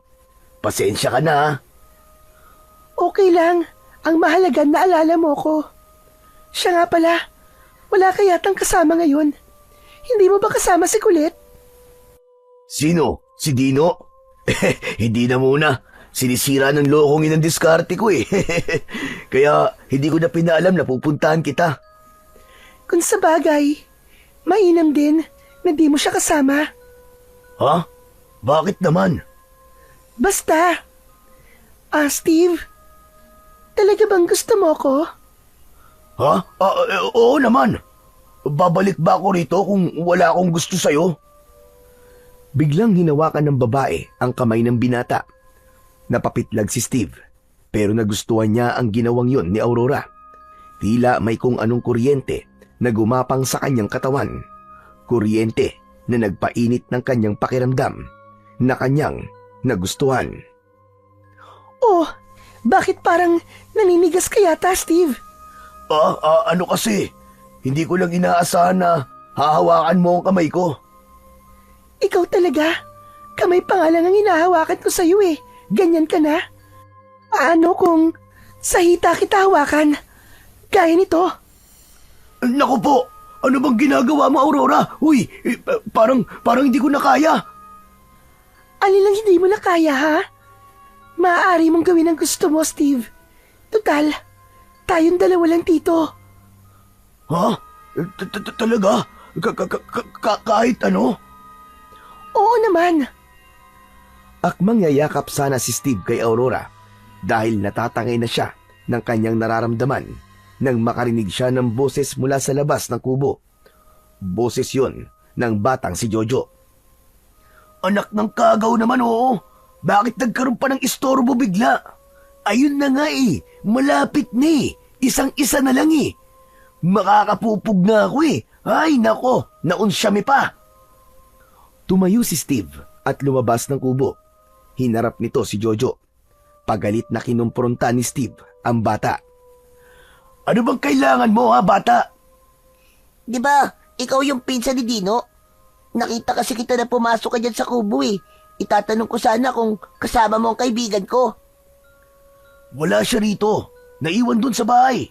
Kung gusto mo siyang makita, puntahan mo dun. Huwag dito. Dahil nakakastorbo ka. Galit ka ba? Saka ang sungit mo naman. Sabi ni Dino mabait ka. Pero hindi pala. Para hindi ako maging masungit sa'yo, umalis ka na lang dito at puntahan mo na lang si Dino dun sa bahay. Sige na, sige na. Tumalikod na ang batang si Jojo at nagbalik naman sa loob ng kubo si Steve. Subalit nang magbalik siya sa loob ng kubo, ay ganun na lamang ang pagtataka ng binata nang datnan niya na may hawak na kahoy si Aurora. Aurora, ba't may hawak ang kahoy? Oh, ituloy na natin yung naudlot kanina. 'Di ba? Gusto mo rin naman? Hindi na sinagot ng dalaga ang tanong ni Steve, kundi hinataw niya sa ulo ang binata gamit ang hawak na kahoy. Nawalan ito ng malay. Hinatak yon ni Aurora at itinali sa kanilagyan din ng kapirasong tela ang bibig upang hindi ito makasigaw. Ama lang sa iyan, Steve. Kailangan hindi ka makauwi para mamayang gabi. Hindi na ako mahirapang humanap ng aking biktima. Dahil nandito ka na. Kailangan ko ang iyong sariwang dugo. Dahil maaaring maubusan ng dugo ang aking katawan. Dahil kaming mga linta ay nabubuhay sa dugo. At napakasarap pala ng dugo ng tao kaysa sa dugo ng mga hayop. Samantala, hapon na ay wala pa rin si Steve, kaya nag-aalala na si Lola SP. Talaga bang hindi mo alam kung saan nagpunta ang pinsan mo, Dino? Hindi nga po, Loli. Wala siyang sinabi sa akin eh. Pero kung may pupuntahan man si Pinsan, malamang dun po yun sa bahay ni Aurora. Diyos ko, delikado yun sa kanya. Lalo na ngayong sabi mo nga posibleng ang babaeng yun ang nilalang na sumisip-sip ng dugo. Isang babaeng linta. La, siguro mas maigi po kung pupuntahan ko na lang po siya. Aalamin ko po kung naroon nga po siya. At dapat ko na siyang mapauwi bago pa may mangyaring masama sa kanya. Naglalakad si Dino nang nakita niya ang kanyang kaibigang si Jojo. Uy, best friend, buti nakita kita. Dapat kanina pa kita pinuntahan eh. Kaya lang, may inutos sa akin ng lolo ko. Akala ko nga nandun ka sa kubo ng babae, dun sa may ilog. Nagpunta ako dun kanina eh. Ha? Nanggaling ka dun? Oo, kasi nga nakita ko nandun yung pinsan mo. Akala ko nandun ka rin eh. Nagalit pa nga siya sa akin eh. Ewan ko ba kung bakit mainit ang ulo niya sa akin. Tinanong ko lang naman kung kasama ka niya. Sige tol, kailangan ko muna puntahan dun si Pinsan ha. Hinahanap kasi siya ni Lola eh. Salamat. Yayayain pa naman sana kita, tol. Tol, sa sunod na araw na lang. Saka papadilim na rin eh. Kailangan ko nang sunduin si Steve kina Aurora. Kanina pa kasi siya hindi umuwi eh.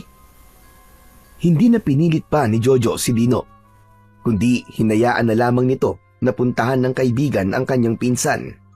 Nang makarating si Dino sa kubo ni Aurora, ay naroon sa labas ng bahay ang dalaga. Lumapit ito at kinausap ang dalaga tungkol kay Steve.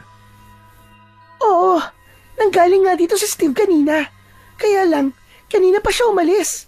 Bakit, Dino? Hindi pa ba siya umuwi? Hindi pa eh. Kaya nga nagpunta na ako rito. Baka may pinuntahan lang at pauwi na rin. Kaya umuwi ka na rin dahil dumidilim na. Hindi na pinilit pa ni Dino na alamin kung nagsasabi nga ba ng totoo ang dalaga dahil may nabuo na rin siyang plano. Nagkunwaring umuwi ang bata, subalit ang totoo ay nagtago lamang siya sa isang madamong lugar. Doon siya maghihintay ng dilim. Iba kasi ang nararamdaman niya. Malakas ang pakiramdam niyang nasa loob ng bahay ni Aurora ang kanyang pinsan. Hanggang sa sumapit na nga ang dilim, nagsimula na ring magbigay ng bahagyang liwanag ang sikat ng buwan. Mula sa lugar na pinagkukublihan ni Dino, ay nakita niyang lumabas ng bahay si Aurora. Nanlaki ang mga mata niya dahil nakita niyang walang saplot ang katawan ng dalaga. Si Aurora! Nakaburles habang lumalabas ng kubo. Saan pupunta yan? Sa ilog. Doon siya pupunta. Kailangan masundan ko siya. Maingat na sinundan ni Dino ang dalaga. Pagdating sa ilog, ay tuloy-tuloy itong lumusong sa tubig hanggang sa tuluyan na itong lumubog sa malalim na bahagi. Matagal sa ilalim ng tubig ang dalaga. Hala, bakit ganun? Sobrang tagal niya sa ilalim ng tubig. Nakakahinga siya ng matagal sa ilalim. May kakaiba talaga sa kanya. Matagal din ang pinaghintay ni Dino hanggang sa nakita niya na tila kumulo at bumulwak ang tubig sa lugar na nilubugan ni Aurora. Gaya ng minsang nakita niya ay biglang lumitaw doon ang isang kakaibang nilalang. Katulad ng minsang nakita na niya. Anak ng teteng, hindi ako maaaring magkamali. Siya na nga yung sinasabing babaeng linta. At si Aurora nga yun. Siya ang babaeng linta. Pero nasan si Pinsan? Ang sabi sa akin ni Jojo, nakita niya sa bahay ni Aurora. Naku po, nasa panganib ang buhay ni Pinsan. Teka, umahon na sa tubig ang babaeng linta. Pabalik siya sa bahay. Sinundan ni Dino ang babaeng linta na si Aurora sa pagbabalik nito sa kubo. Sumilip siya sa mga siwang ng dingding. Tama ang kanyang hinala. Nasa loob nga ng kubo ang kanyang pinsan na si Steve. Biyag ni Aurora ang kanyang pinsan. Nakita niyang nakatali ang mga kamay at paa nito. Meron ding tela na nakapasak sa bibig nito. Hindi ito maaari. May gagawin siyang masama sa pinsan ko. Sa loob ng kubo ay nasa harapan na ni Steve ang babaeng linta. Inalis nito ang tela na nakatakip sa bibig ng binata. Ikaw? Ikaw si Aurora? Ikaw ang halimaw? Oo, isang babaeng linta na ngayon ay pagsasawa ang Steve para sa akin ang lahat ng dugo mo. Hayop ka! Ikaw pala ang pumapatay at sumisipsip sa dugo ng mga tao! Oo, ako nga. Dahil yon ang pagkain ko at yun din ang magpapanatili ng aking lakas at kabataan bilang babaeng linta. Peke pa lang yung kagandahan dahil isa kang halimaw! Masama ka! Kampong ka ng dyablo! Kahit ano pang sabihin mo, wala na akong pakialam. Ang tanging alam ko ngayon ay mapapakinabangan kita. Hindi na nakatiis pa si Dino na noon ay nakasilip lang sa mga siwang ng dingding. Pumasok na ito sa loob. Hayop ka! Huwag na huwag mong pakikialaman ng pinsan ko, babaeng linta! Andito ka pala, batang pakialamero! Dito! Dito, pinsan! Salamat at dumating ka! Kailangan ko ng tulong! Huwag ka mag-alala, pinsan. Akong bahala sa'yo. Hindi ako papayag na sipsipin ng babaeng linta na yan ang dugo mo. Ang lakas ng loob mo, bata! Ano bang magagawa mo para iligtas ang pinsan mo? Hindi mo ba nakikita kung anong kaya kong gawin? Baka mamaya ay ikaw naman ang isunod ko. Palagay ko nga ay mas masarap pa ang dugo mo dahil sariwang-sariwa, batang-bata. Huwag mo akong maliitin, demonyo ka! Dahil hindi mo rin ako kilala! Biglang nagbago ang anyo ni Dino. Nagkaroon siya ng mahahabang braso at binti na tinubuan din ng matutulis na kuko. Naging mabalasik din ang mga mata ng bata at nagkaroon ng mahabang dila. Isang bata pero nakakatakot na aswang tiktik ang anyo ngayon ni Dino. Hindi makapaniwala si Steve sa nakitang pagbabago ng kanyang pinsan. O ngayon, kilala mo na siguro ang batang minamaliit mo, Aurora! Akala ko magiging masarap kang putahe, bata. At matitikman ko ang sariwa mong dugo. Ngunit hindi pala. Kundi malalason pala ako sa dugo mo. Kaya ang dapat sa'yo ay maunang mamatay. Pinahaba ng babaeng linta ang kanyang dila upang ipulupot yon sa katawan ng aswang na si Dino. Subalit hinarang yon ng dila din ni Dino na pinahaba din niya. Kaya dila sa dila ang naging labanan. Tila mga ahas na naglilingkisan ang kanilang mga dila. Takot naman na napaurong si Steve habang nakagapos ang kanyang mga kamay at paa. Dahil walang nais magpatalo sa lingkisang nangyayari ng kanilang mga dila, Kaya naghiwalay din ang mga dila ng dalawang nilalang. Ngayon naman ay inatake ng babaeng linta ang batang aswang. Binugahan niya ito ng malapot na likido. Kakaiba ang amoy ng likidong ibinuga ng babaeng linta sa mukha ni Dino. Nagalit siya at gamit ang kanyang matutulis na kuko ay ibinaon niya yon sa katawan ng babaeng linta. Mabilis na bumaon ang matutulis na kuko dahil malambot ang katawan ng babaeng linta. Ang bawat sugat na likha ng matutulis na kuko ng batang aswang ay iniinda ng babaeng halimaw. Mula sa mga butas sa katawan ng linta na likha ng kuko ng aswang ay lumalabas doon ang masaganang dugo. Ang sagupaan ng halimaw na babaeng linta at batang aswang ay nagpatuloy. Wala isa man sa kanila ang ibig na magpatalo. Ginawa ni Dino ang lahat ng makakaya niya upang tapusin na ang babaeng linta. Subalit nang maramdaman ng babaeng linta na nasa peligro na ang kanyang buhay, ay nagbago ito ng anyo. Naging isang dambuhalang linta ito na gumagapang papalabas ng kubo.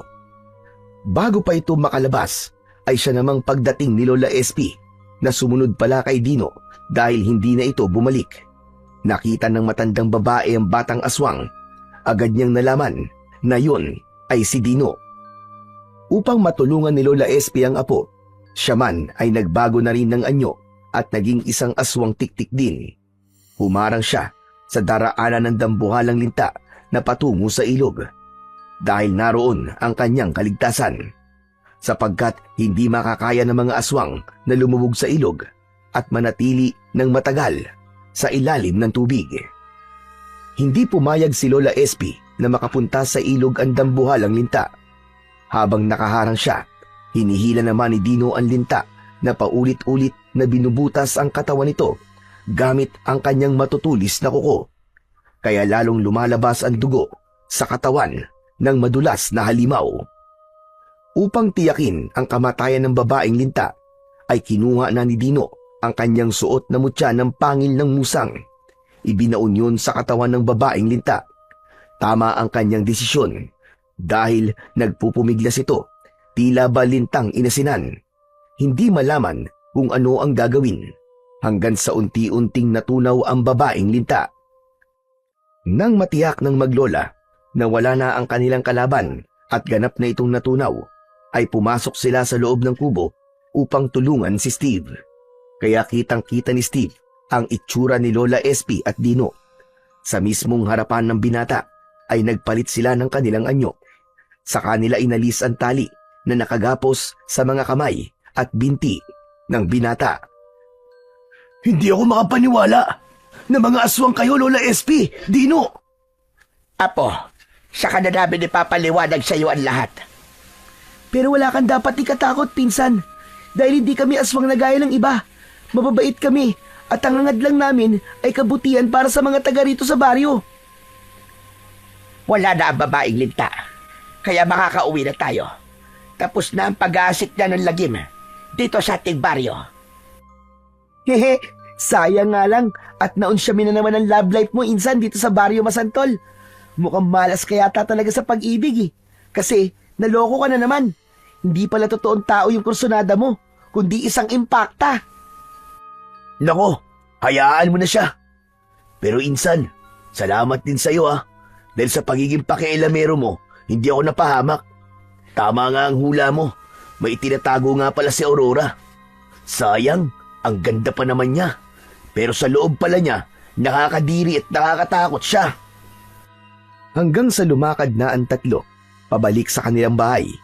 May mga dapat pang ipaliwanag ang maglola kay Steve dahil sa kanyang natuklasan. Pero isa lang ang tiniyak ni Lola SP. Wala sa lahi ni Steve ang aswang, kaya hindi ito matutulad sa kanila. Ganun pa man, isang aswang na hindi dapat katakutan sina Lola SP at Dino, kundi aswang na handang tumulong para sa kaligtasan at kapayapaan ng kanilang lugar.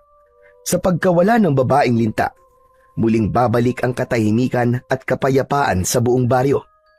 At kung sakaling may dumating mang bagong nilalang na may hatid na lagim, naroon si Dino, ang batang aswang na magtatanggol sa kanila.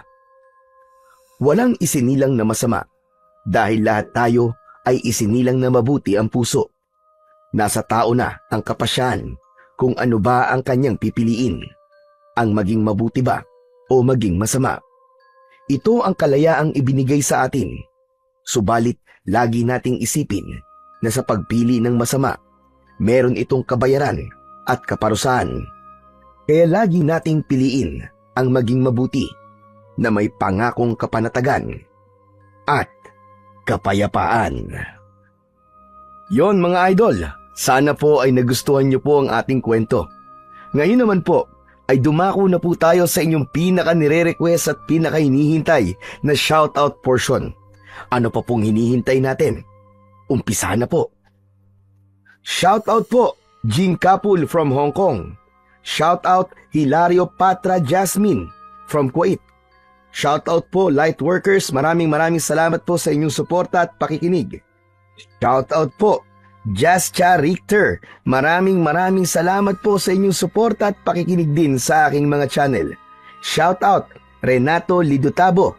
Shoutout Richard Resido from Guam. Shoutout Aleli Morales. Shoutout po Big Bautista from Surigao del Sur. Shoutout Janes Cisneros from Dubai. Shoutout po Tess Garcia, salamat po sa inyong laging pakikinig. Shoutout po June Mark Balog from Bulacan. Shoutout po Josephine De Los Trinos from Osaka, Japan. Shoutout John Michael Talakay. At shoutout po JM Carwash and Merjo family. Muli po, maraming salamat po sa inyong walang sawang suporta at pakikinig ng mga kwentong aswang at katatakutan sa aking munting channel na The Voice Addict at Apong Isaak. Hanggang sa susunod pa pong kwento na magpapatindig ng inyong mga balahibo mula sa mundo ng kababalaghan.